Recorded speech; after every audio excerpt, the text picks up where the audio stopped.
All right, guys, so let me demo this unit for you guys, just in case you are wondering.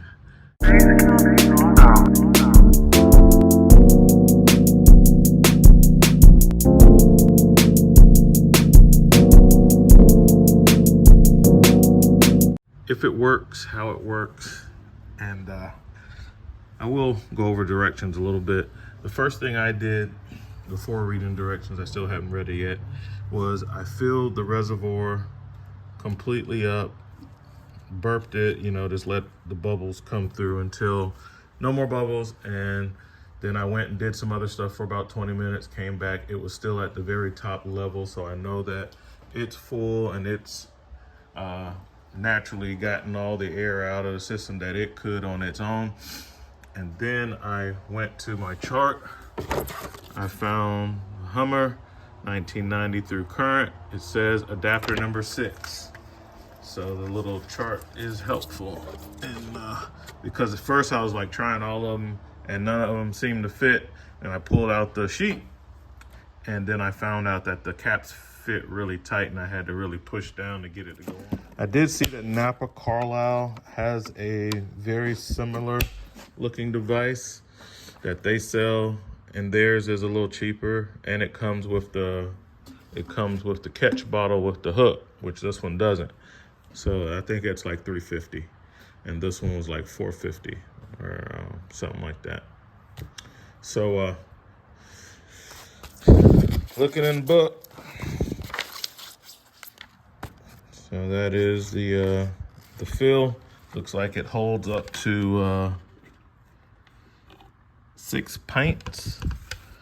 I may have to go get some more because I don't have very much of this. This is .3. Let's see how much. See if I can get it done with this amount. Should be enough.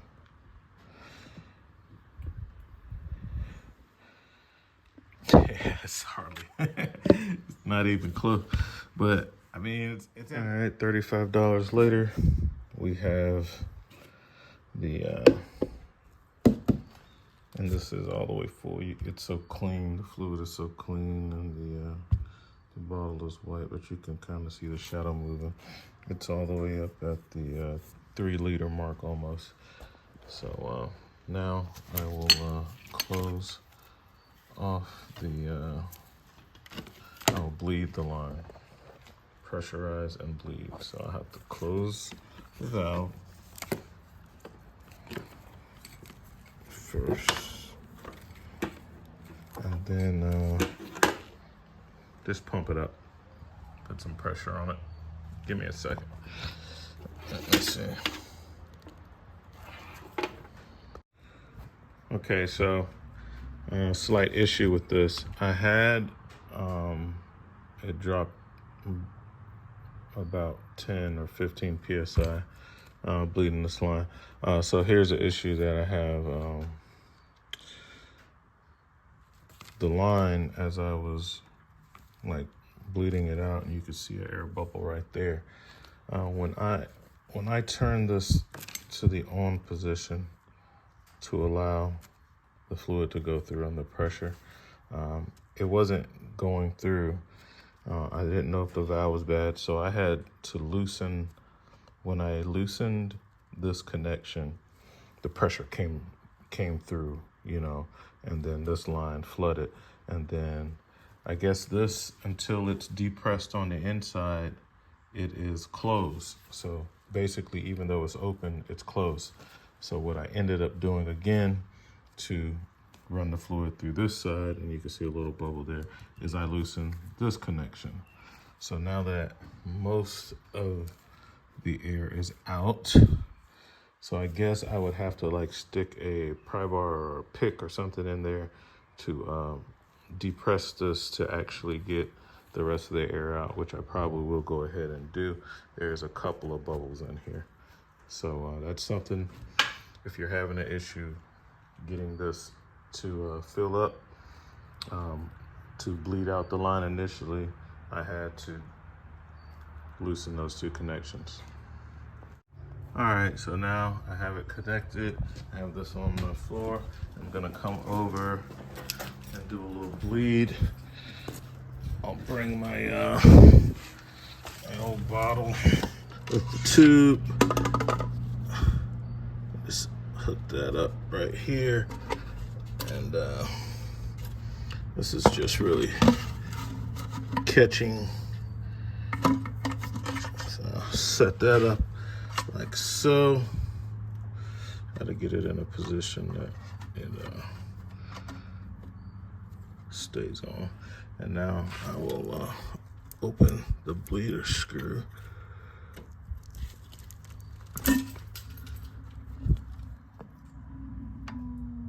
I hear air because this is, this has been emptied, and the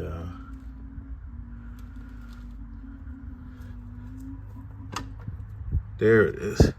There she goes. There's my fluid coming through now.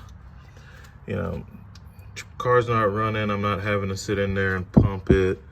You know what I'm saying? And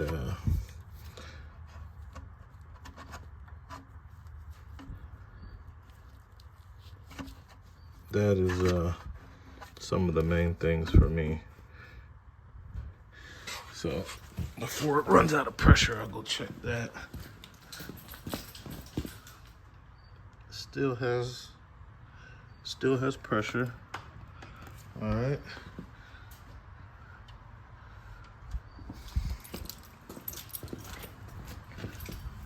So I'm gonna keep this tight, and you can see it's pushing that fluid in the bottle. And I allowed, because I had this open line for so long while the old brake line was off, I'll go ahead and close this now. I had allowed for basically all the old fluid that was in this line, and the reservoir kind of just seeped out. And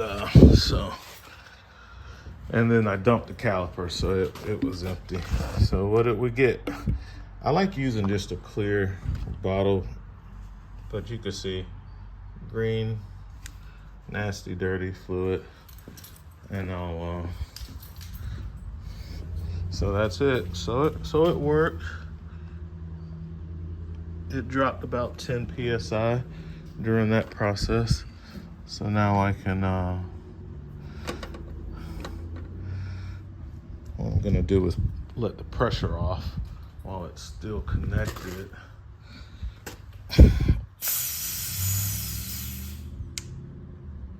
Oh, it has a little lock, so you can let the pressure off and it'll stay in the lock position. I also noticed that, and what it's doing is it's kind of pulling some back.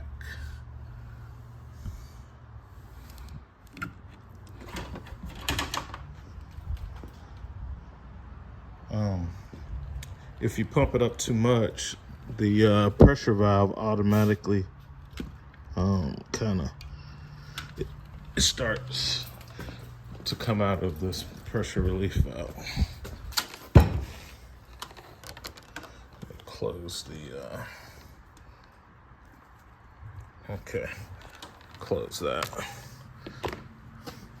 All right, so this pulls out pretty far, so pressure should be off. We'll pop the cap to make sure. The gauge says it is, and when I pop the cap, nothing. Okay, so it didn't take much fluid. It dropped down from 3 liters down to about right here. I went from there to there, so I'm very happy with this. It does the job. It makes it a lot easier to bleed and flush the brakes. I'll hook it back up later and do all the wheels. All right, guys, so the last step is, it's over full, because you take the machine off and it's all the way at the top. So I started off with a hand pump that I use with gear oil, I had a hose that's too big, so I went and got my little small powered pump. And I'll just use this to draw the fluid out. It's actually, I did get, you know, it's only really a little above max. I might just leave it alone because I got enough of it out from that, with that,